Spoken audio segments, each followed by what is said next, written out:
The Adventures of Marco Polo is a 1938 drama-adventure genre film, and one of the most elaborate and costly of Samuel Goldwyn's productions. Plot: Niccolo Polo shows treasures from China and sends his son Marco Polo there with his assistant Binguccio. They sail from Venice, a shipwrecked, and cross the desert of Persia and the mountains of Tibet to China, to seek out Peking and the palace of China's ruler, Kublai Khan. The philosopher, fireworks maker Chen Su is the first friend they make in the city, and invites them into his home for a meal of spaghetti. Children explode a firecracker, and Marco thinks it could be a weapon. Meanwhile, at the palace, Ahmed, the emperor's advisor, harboring dubious ambitions of his own, convinces Emperor Kublai Khan that his army of 1,000,000 men can conquer Japan. Kublai Khan promises Princess Kukashin to the king of Persia. Marco, arriving at the palace, sees Kukashin praying for a handsome husband. Marco is granted an audience with the emperor at the same time as a group of ladies-in-waiting arrive. Kublai Khan lets Marco test the maidens to find out which are the most worthy.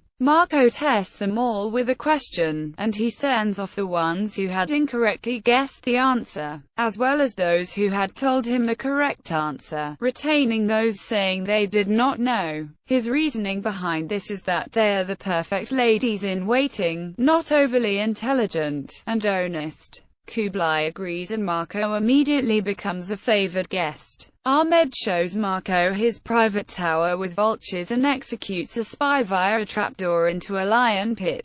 Kukashin tells Marco that she is going to marry the king of Persia, but, having fallen in love with her, he shows her what a kiss is. A guard tells Ahmed, who vows to keep Marco out of the way. Ahmed then advises Kublai Khan to send Marco into the desert to spy on suspected rebels. Kukashin warns Marco of the deceiving Ahmed. Cast: Gary Cooper as Marco Polo, Sigrid Guri as Princess Kukashin, Basil Rathbone as Ahmed, George Barbier as Kublai Khan, Binny Barnes as Nazimar, Ernest Truex as Binguccio, Alan Hale as Kaidu, H.B. Warner as Chen Su, Robert Grieg as Chamberlain, Ferdinand Gottschalk as Persian ambassador, Henry Kolker as Niccolo Polo, Lotus Liu as Vizaka, Stanley Fields as Bayan, Harold Huber as Toktai, Lana Turner as Nazimar's maid. Reception. Contemporary reviews were mixed. Frank S. Nugent of the New York Times wrote that, "We could never forget for a moment that it was all make-believe," referring to the actors' accents which